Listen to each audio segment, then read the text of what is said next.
ദൈവ തിരുനാമത്തിന് മഹത്വമുണ്ടാകട്ടെ. ദൈവകൃപയാൽ ഒരു സുദിനം കൂടെ ദൈവം നമ്മുടെ ജീവിതത്തിൽ തന്നു. ദൈവത്തിന് സ്തുതി, ദൈവത്തിന് മഹത്വം. 52-ാം സങ്കീർത്തനത്തിൽ ദ ഫോൾട്ട് അല്ലെങ്കിൽ ഒരു അൺഗോഡ്ലിനെസ്, ദൈവമില്ലാത്ത ദുഷ്ടനായ മനുഷ്യൻ്റെ, അവൻ ദൈവം നിഷേധിയില്ല, പക്ഷേ ദൈവം ഉണ്ടെന്നറിയാം, പക്ഷേ ദൈവത്തെ അറിയുന്നില്ല. ദൈവം നിഷേധിക്കുന്നില്ല, പക്ഷെ അവൻ ദുഷ്ടതയാണ്. ദൈവനിഷേധവും ദൈവം ഉണ്ടെന്ന് അറിഞ്ഞിട്ടും അവർ വിശ്വസിക്കാത്തതും രണ്ടും സമമാണ്. ദൈവനിഷേധത്തിന് തുല്യമാണ് ദൈവത്തിൽ വിശ്വസിക്കാതിരിക്കുന്നതും. രണ്ടിൻ്റെയും പരിണത ഫലം എന്താണെന്നാണ് ഇന്നത്തെ സങ്കീർത്തനത്തിൽ കൂടെയും നമ്മൾ ചിന്തിക്കുന്നത്, ധ്യാനിക്കുന്നത്. 53-ാമത്തെ സങ്കീർത്തനത്തിലേക്ക് നാം കടന്നു വന്നിരിക്കുക. അവിടെ 53 തുടങ്ങുന്നത് തന്നെ ദൈവമില്ല എന്ന് മൂഢൻ എൻ്റെ ഹൃദയത്തിൽ പറയുന്നു. ഈ 53-ാം സങ്കീർത്തനം 14-ാം സങ്കീർത്തനവുമായിട്ട് സാമ്യമാണ്. ഒരു തരത്തിൽ നോക്കി അതിൻ്റെ തനി ആവർത്തനമെന്ന് തോന്നാം, എന്നാൽ തനി ആവർത്തനമല്ല. രണ്ടും രണ്ട് സന്ദർഭങ്ങളിൽ ഒരേ സങ്കീർത്തനം തന്നെ പാടിയിരിക്കുന്നു. ചില വ്യത്യാസങ്ങളുണ്ടെന്ന്, ഭേദഗതി ഉണ്ടെന്ന് നമുക്ക് കാണാൻ പറ്റും. 14-ാമത്തെ സങ്കീർത്തനത്തിൽ അതിൻ്റെ 6-ാമത്തെ വാക്യത്തിൽ പറയുന്ന ദൈവം നീതിമാന്മാരുടെ തലമുറയിലുണ്ടല്ലോ. 5-ാമത്തെ വാക്യം, യഹോവ നീതിമാന്മാരുടെ തലമുറയിലുണ്ടല്ലോ, അവർ അവിടെ അത്യന്തം ഭയപ്പെട്ടു. യഹോവ നീതിമാന്മാരുടെ തലമുറയിലുണ്ടല്ലോ, നിങ്ങൾ ദരിദ്രൻ്റെ ആലോചനയ്ക്ക് ഭംഗം വരുത്തുന്നു, എന്നാൽ യഹോവ അവൻ്റെ സങ്കേതമാവുന്നു. ഈ വാക്യം ഈ 53-ാമത്തെ സങ്കീർത്തനത്തിലില്ല എന്ന് കാണുന്നുണ്ട്. പിന്നീട് ചില വാക്കുകളിൽ യഹോവ എന്ന വാക്ക് 14-ാം സങ്കീർത്തനത്തിൽ 2 പ്രാവശ്യം ഉപയോഗിക്കുന്നുണ്ട്. 2 അല്ല 3 യഹോവ എന്ന് തന്നെയാണ് അവിടെ ആവർത്തിച്ച് പറയുന്നത് 14-ാം സങ്കീർത്തനം. എന്നാൽ അത് ഇവിടെ വരുമ്പോൾ ദൈവം, ഏലോഹീമെന്നും ദൈവമെന്നും പറഞ്ഞിരിക്കുന്ന വ്യത്യാസം, അതും അവിടെ ആ തരത്തിലുള്ള വ്യത്യാസങ്ങൾ മാത്രമേ ഇവിടെ കാണാനായിട്ട് സാധിക്കുന്നുള്ളൂ. അതിലും പ്രധാന പ്രതിപാദ്യ വിഷയമെന്ന് പറയുന്നത് ദൈവനിഷേധത്തിൻ്റെ മൂഢത, അല്ലെങ്കിൽ അതിൻ്റെ തിന്മ, അതിൻ്റെ ദുരവസ്ഥയൊക്കെയാണ് അവിടെ നമ്മൾ കാണുന്നത്. എന്നിവിടെ പറയും ദൈവമില്ല എന്ന് മൂഢൻ എൻ്റെ ഹൃദയത്തിൽ പറയുന്നു. അതിൻ്റെ പരിണതഫലം എന്താണ്? ദൈവമില്ലെങ്കിൽ പിന്നെ അവൻ സ്വതന്ത്രനാണ്. മനുഷ്യൻ തെറ്റ് ചെയ്യാനുള്ള സ്വാതന്ത്ര്യത്തിന് വേണ്ടിയാണ് അവൻ ഒന്നിനും അടിമപ്പെടാൻ, അവന് ധാർമ്മികതയ്ക്കൊന്നിനും വിധേയപ്പെടാൻ സാധ്യമില്ലാത്തത് കൊണ്ട്, അവന് തൻ്റേതായ വഴിയിൽ സഞ്ചരിക്കണമെന്നുള്ളത് കൊണ്ട് അവനൊരു ദൈവത്തെ നിഷേധിക്കുന്ന അനേകരുണ്ട്. ദൈവമില്ലെന്ന് പറഞ്ഞാൽ പിന്നെ പ്രശ്നമില്ലല്ലോ, എന്തും ചെയ്യാം, എങ്ങനെയും ചെയ്യാം, സ്വന്തം ഇഷ്ടം, സ്വയ ഇഷ്ടം. എന്നാൽ ഇവിടെ അത് സംഗീതത്തിൽ ഇങ്ങനെ പറയും, ഇംഗ്ലീഷിൽ പറയും fools say to themselves, അവരോട് there is no God. Fools say in their heart എന്ന് പറയും there is no God. നിഷേ എന്ന് പറയുന്ന മനുഷ്യൻ ദൈവം ഇല്ല എന്ന് പറഞ്ഞ് പഠിപ്പിച്ചത്, ഗോഡ് ഈസ് ഡെഡ് എന്ന് പറഞ്ഞാൽ പഠിപ്പിച്ച ഒരു മനുഷ്യനായിരുന്നു. എന്നാൽ അദ്ദേഹം അനേകർ വഴിതെറ്റിച്ചു. എന്നാൽ അദ്ദേഹത്തിൻ്റെ മരണാനന്തരം റെയിൽവേ സ്റ്റേഷനിലൊക്കെ, അപ്പോൾ അന്ന് ഈ ചെറുപ്പക്കടയിലേക്ക് അത് പടർന്നു പിടിച്ച ഒരിതാണ്. എന്നാൽ അദ്ദേഹത്തിൻ്റെ മരണശേഷം റെയിൽവേ സ്റ്റേഷനിലൊക്കെ ബുദ്ധിയുള്ള ചെറുപ്പക്കാർ എഴുതി വെച്ചു, Nietzsche is dead, God is alive. Nietzsche മരിച്ചുപോയി, ദൈവം ഒന്നും ജീവിക്കുന്നു എന്ന്. അതുകൊണ്ട് എല്ലാ മനുഷ്യനും മണ്ണ് ചേരുന്ന മനുഷ്യൻ, മൂക്കിൽ ജീവശ്വാസമുള്ള മനുഷ്യൻ, അവൻ പറയുന്നത് അവന് എന്താ അറിഞ്ഞിട്ട് അവൻ പറയുന്നത്? അവൻ്റെ ശരീരത്തിലെ തന്നെ ഓരോ ക്രമീകരണങ്ങളും എല്ലാം ചിന്തിച്ച് സ്വന്തം ഒരല്പം ബുദ്ധി ഉണ്ടെങ്കിൽ അവൻ പറയുമോ ദൈവമില്ല എന്ന്, എന്നെ തനി ഉണ്ടായെന്ന് പറയുമോ, എല്ലാം ചുമ്മാ സൃഷ്ടിയാണെന്ന് പറയും. എന്തൊരു ഫൂളിഷ്നെസ്സാണ്. ഒരു ട്രാഫിക്കിലേക്ക് നോക്കുക, അവിടെ ട്രാഫിക് അത് ശരിയായിട്ട് വർക്ക് ചെയ്യുന്നിടത്തോളം സമയം നല്ലതായിട്ട് മൂവ് ചെയ്യും. എന്നാൽ എവിടെയെങ്കിലും ഒരു ഇത് സംഭവിച്ചാലോ, ഫോൾട്ട് സംഭവിച്ചാൽ മുഴുവൻ കൊളാപ്സ്ഡ് ആകും. എല്ലാം വാഹനങ്ങൾ ഇടിക്കുന്നു, അങ്ങോട്ട് പോകുന്നു, ഭയങ്കര ഇതാകും.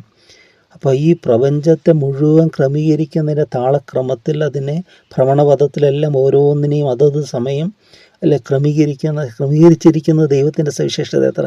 അതിനൊരു മൈനോട്ടൊരിത് വരുമ്പോഴാണ് പ്രകൃതിക്ഷോഭങ്ങളും ഒക്കെ, വേലിയേറ്റവും വേലിയിറക്കവും അല്ലെങ്കിൽ സുനാമികൾ, ഇതൊക്കെ അങ്ങനെ സംഭവിക്കുന്നതാണ്, ഭൂമി ഉലുക്കങ്ങളെല്ലാം.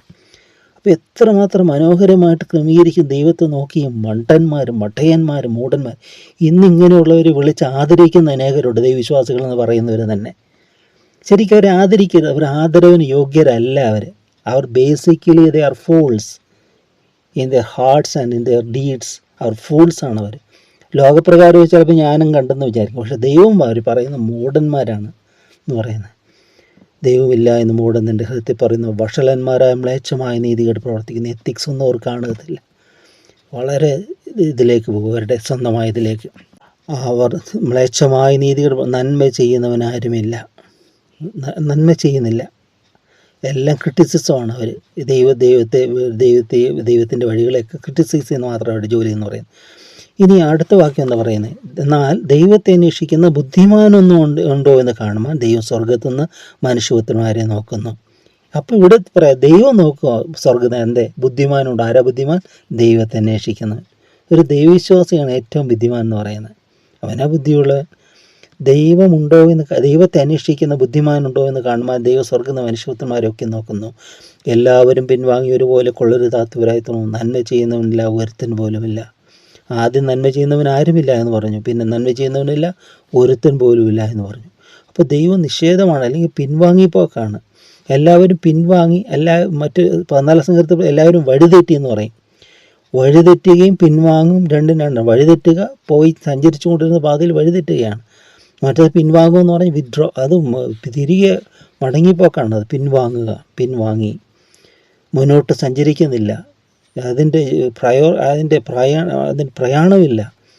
ജീവിതയാത്രയിൽ ആത്മീയതയിൽ വളർച്ചയില്ല. ഇവിടെ പറയാം, നീതികേട് പ്രവർത്തിക്കുന്ന അറിയുന്നില്ലയോ, അപ്പം തിന്നുന്ന പോലെ തൻ്റെ ജനത്തെ തിന്നു കളയുന്നു. അങ്ങനെ വരുമ്പോൾ അതെല്ലാം ദോഷമായി വരികയാണ് തൻ്റെ ജനത്തിന്. പ്രത്യേകിച്ച് ദരിദ്രന്മാരുടെ പ്രത്യാശയ്ക്ക് അവർ ദരിദ്രന്മാരുടെ ഇതിന് ദോഷത്തിൻ്റെ എല്ലാം സാധുക്കളുടെ എല്ലാ ഹൃദയങ്ങളെല്ലാം അവർ നിരാശപ്പെടുത്തും. നീതികേട് പ്രവർത്തിക്കുന്നവർ അറിയുന്നില്ലയോ, അപ്പം തിന്നുന്ന പോലെ തന്നെ ജനതത്വങ്ങൾ. ദൈവത്തോടവർ പ്രാർത്ഥിക്കുന്നില്ല. പ്രാർത്ഥനയും തെറ്റായ ജീവിതം ഒരുമിച്ച് പോകത്തില്ല. യഥാർത്ഥമായ പ്രാർത്ഥനയുള്ള ജീവിതങ്ങളിൽ യഥാർത്ഥമായ നിഷ്ഠയുണ്ടാകും, യഥാർത്ഥമായ ധാർമ്മികതയുണ്ടാകും. അവരുടെ പ്രവർത്തികൾ ഒരു വിശ്വസ്തമായിരിക്കും, സത്യമുള്ളതായിരിക്കും, ദയയുള്ളതായിരിക്കും. കാരണം പ്രാർത്ഥന അത് ദൈവവുമായുള്ള ബന്ധമാണ്. അത് കുറേ വാക്കുകൾ ജൽപ്പനമല്ല, എഴുതി വച്ചിരിക്കുന്നത് ആവർത്തിച്ച് ഉരുവിടുന്നതല്ല പ്രാർത്ഥന. അതൊന്നുമല്ല പ്രാർത്ഥന എന്ന് പറഞ്ഞു. ചാൻറ്റിങ് അല്ല എന്ന് പറഞ്ഞാൽ മന്ത്രോച്ചാരണം പോലെ ഇങ്ങനെ ഉച്ചരിക്കുന്നതല്ല. പലവരും എന്തെങ്കിലും ഇങ്ങനെ ഇപ്പോൾ ഈ കയ്യിലൊക്കെ പിടിച്ചൊക്കെ ചിലർ ഇത് എടുത്തുന്ന പോലെ ചൈനീസ് അങ്ങനത്തെയുള്ള പാരമ്പര്യങ്ങളിലൊക്കെ ഉണ്ട്. ഇത്ര പ്രാവശ്യം കറക്കി ഇത്ര പ്രാർത്ഥനയായി. ചില വീലുകളൊക്കെ ഉണ്ട്, പ്രെയർ വീൽസ് എന്നാണ് പറയുന്നത്. അത് കറക്കിയാൽ പ്രാർത്ഥനയായി എന്നൊക്കെ ധരിക്കുന്നത്. അതെല്ലാം മൂഢത്തരമാണ്, എല്ലാം ഫൂളിഷ്നെസ്.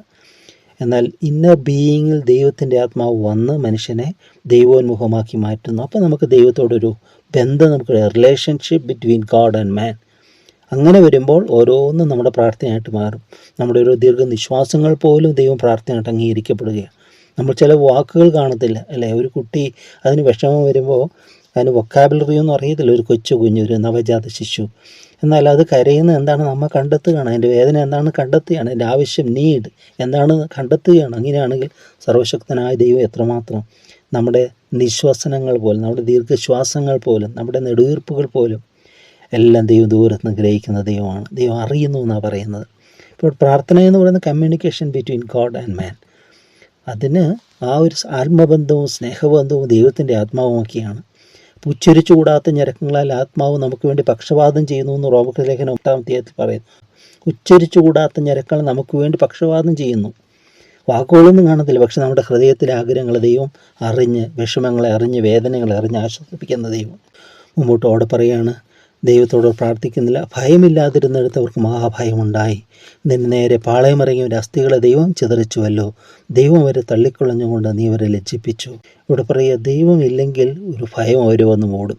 തൽക്കാലമൊക്കെ ജയിച്ചെന്നൊക്കെ പറയും. എന്തെങ്കിലും പ്രതിസന്ധികൾ പതിപോലെ വരുമ്പോൾ ജീവിതത്തിൻ്റെ അവസാനങ്ങളെല്ലാം നൈരാശ്യമാണെന്ന് പറയും. ഭയങ്കര നിരാശമുറ്റിയ ദാരുണമാണെന്ന് പറയും നിരീശ്വരവാദികളുടെ മരണക്കിടക്കയൊക്കെ. അന്ത്യ കാലഘട്ടങ്ങൾ, അവസാന കാലഘട്ടങ്ങൾക്ക് ഭയങ്കര ദാരുണമാണെന്ന് പറയാം. പ്രത്യാശയില്ല, പ്രതീക്ഷയില്ല, എല്ലാം അസ്തമിച്ചു പോയി.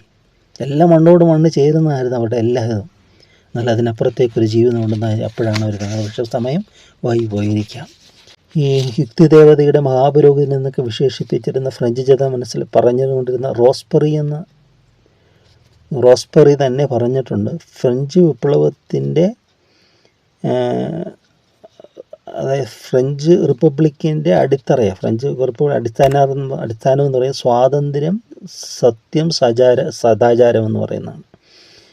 എന്നീ ധാർമ്മിക മൂല്യങ്ങൾ, അതാണ് 3 പ്രമാണങ്ങൾ: സ്വാതന്ത്ര്യം, സത്യം, സദാചാരം എന്നീ ധാർമ്മിക മൂല്യങ്ങൾ, അതിൻ്റെ നിലനിൽപ്പിന് ദൈവമുണ്ടെന്നുള്ള വിശ്വാസം ഒഴിച്ചുകൂടാൻ പാടില്ലാത്ത എന്ന പ്രഖ്യാപനം അദ്ദേഹം നടത്തിയായിട്ടാണ് പറയുന്നത്. ഈ കാൾ യുങ് എന്ന് പറയുന്ന മനഃശാസ്ത്രജ്ഞൻ്റെ വിശ്വവിഖ്യാതനായ മനഃശാസ്ത്രജ്ഞർക്ക് ഡോക്ടർ കാൾ യുങ് അദ്ദേഹം പറഞ്ഞിട്ടുണ്ട്, അദ്ദേഹം തൻ്റെ ജീവിതകാലത്ത് പറഞ്ഞു, കഴിഞ്ഞ 30 വർഷങ്ങളായി പരിഷ്കൃത ലോകത്തിലെ മിക്ക രാജ്യങ്ങളിൽ നിന്നുള്ളവർ പോലും മാനസിക രോഗ ചികിത്സയ്ക്ക് വേണ്ടി അദ്ദേഹത്തെ സൈക്കോളജിക്കൽ ഇതാണ് അദ്ദേഹത്തിന്, മനഃശാസ്ത്രജ്ഞനാണ് അദ്ദേഹം. അപ്പോൾ മനോരോഗ ചികിത്സയ്ക്ക് വേണ്ടി അദ്ദേഹത്തെ സമീപിച്ചിട്ടുണ്ടെന്ന് പറയാം.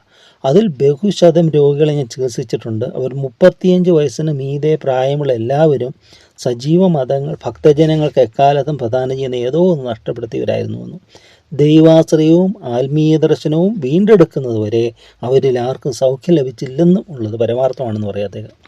അപ്പോൾ മനഃശാസ്ത്ര വൈകല്യങ്ങൾ, മനോരോഗങ്ങളൊക്കെ അത് വരുന്നതിന് ദൈവാശ്രയവും ആത്മീയ ദർശനവും അത് നഷ്ടപ്പെട്ടു പോയവരിലാണെന്ന് കൂടുതലും. എന്നാൽ അവരതിലേക്ക് മടങ്ങി വരുമ്പോൾ അവരുടെ രോഗം സൗഖ്യമാകുന്നതായിട്ട് അദ്ദേഹം കണ്ടെത്തുന്നുണ്ട്. ഇങ്ങനെ എത്രയെത്ര സാക്ഷ്യങ്ങളാണ് നമ്മൾ ചരിത്രങ്ങളിൽ കാണുവാനായിട്ട് സാധിക്കുന്നത് ദൈവാസ്തിക്യത്തിൻ്റെ. അതുകൊണ്ട് ദൈവത്തെ വാസ്തവമായി അറിഞ്ഞു എന്ന് പറയുന്നത് എങ്ങനെയാണ്? നമ്മുടെ പ്രവൃത്തികളാലും നിഷേധിക്കരുത്.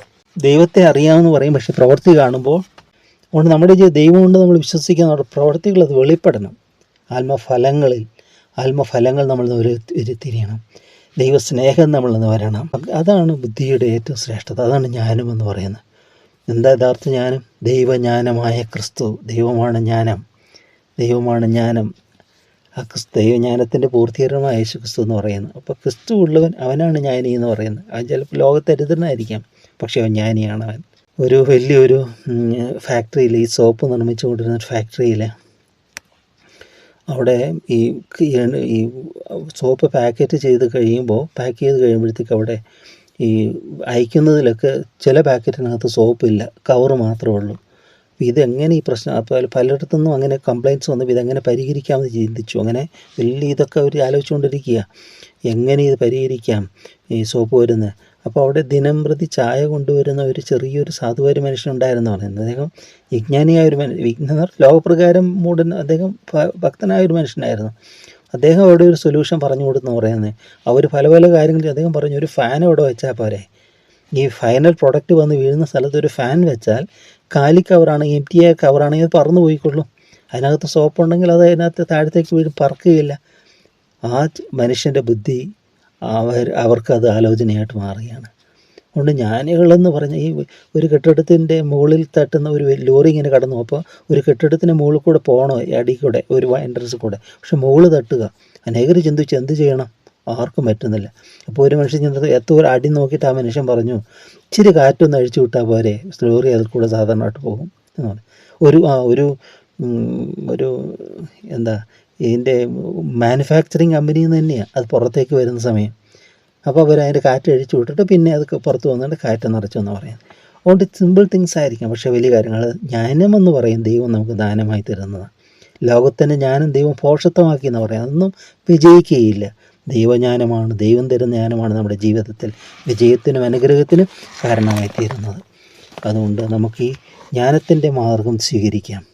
ദൈവനിഷേധത്തിൻ്റെ അസന്മാർഗികത അല്ലെങ്കിൽ ആ ഏറ്റവും നരകീയമായ പാത നമുക്ക് ഉപേക്ഷിക്കാം. ദൈവത്തെ നമുക്ക് പുൽകാൻ ദൈവാശ്രയമുള്ളവരാകാം. ഒടുവിലായി നാം കാണുന്നു, സിയോനിൽ നിന്ന് ഇസ്രായേലിൻ്റെ രക്ഷ വന്നെങ്കിൽ ദൈവം തന്നെ ജനത്തിൻ്റെ സ്ഥിതി മാറ്റുമ്പോൾ യാക്കോബ് സന്തോഷിക്കുകയും ഇസ്രായേൽ ആനന്ദിക്കുകയും ചെയ്യും. ദൈവത്തെ നമ്മൾ ആശ്രയിക്കുമ്പോൾ ദൈവം നമ്മുടെ സ്ഥിതി മാറ്റും. തന്നിൽ വിശ്വസിക്കുന്നവരുടെ സ്ഥിതി മാറ്റുന്ന ദൈവം എല്ലാ രീതിയിലും, ശരീര മനസ്സുകളുടെ ബുദ്ധിപരമായുള്ള ഭൗതികമായ എല്ലാ കാര്യങ്ങളിലും നമ്മുടെ സ്ഥിതി മാറ്റുന്ന ദൈവം. ഇത് ട്രാൻസ്ഫോർമേഷൻ നമ്മുടെ ജീവിതത്തിൽ വരുമ്പോൾ അതാണ് നമ്മുടെ ജീവിതത്തിലെ ഏറ്റവും വലിയ ധന്യമായ അനുഗ്രഹം എന്ന് പറയുന്നത്.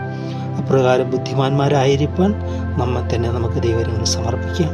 ദൈവത്തെ അന്വേഷിക്കുന്ന ബുദ്ധിമാനുണ്ടോ എന്ന് കാണുമ്പോൾ സ്വർഗത്ത് നോക്കി മനുഷ്യനെ തേടി ഭൂമിയിലേക്ക് ഇറങ്ങുമെന്ന കർത്താവായ യേശുവേ, മനുഷ്യവേഷം ധരിച്ച് മനുകുലത്തിൻ്റെ പാവങ്ങൾ, ഞങ്ങളുടെ പാപശാപരോഗങ്ങളെല്ലാം ചുമന്ന് ക്രൂശിലേക്കായിരുന്നു ഞങ്ങൾക്ക് പകരമായി ഞങ്ങളുടെ പാപത്തിൻ്റെ ശമ്പളമായ മരണമേറ്റെടുത്ത് ഞങ്ങൾക്ക് ജീവൻ തന്ന, ഞങ്ങൾക്ക് വേണ്ടി മരിച്ചുയർത്തുമെന്ന് ജീവിക്കുന്ന കർത്താവായ യേശുവേ, ഞങ്ങൾ നിൻ്റെ കരങ്ങളിലേക്ക് സമർപ്പിക്കുന്നപ്പാ. അവിടുന്ന് ജീവനുള്ള ദൈവമെന്ന് ഞങ്ങളുടെ ജീവിത മുഖാന്തരം സാക്ഷിപ്പാൻ അവിടെ കൃപയേകണമേ എന്ന് പ്രാർത്ഥിക്കുന്നു. അവിടുത്തെ പരിശുദ്ധാത്മാവിനെ ഞങ്ങളെ സഹായിക്കണമേ കർത്താവേ. മനുഷ്യർക്ക് അസാധ്യം, പക്ഷെ ദൈവത്തിന് സകലതും സാധ്യം. ഞങ്ങളിൽ കൂടെ വൻ കാര്യങ്ങൾ ചെയ്യണമേ. ആമേൻ.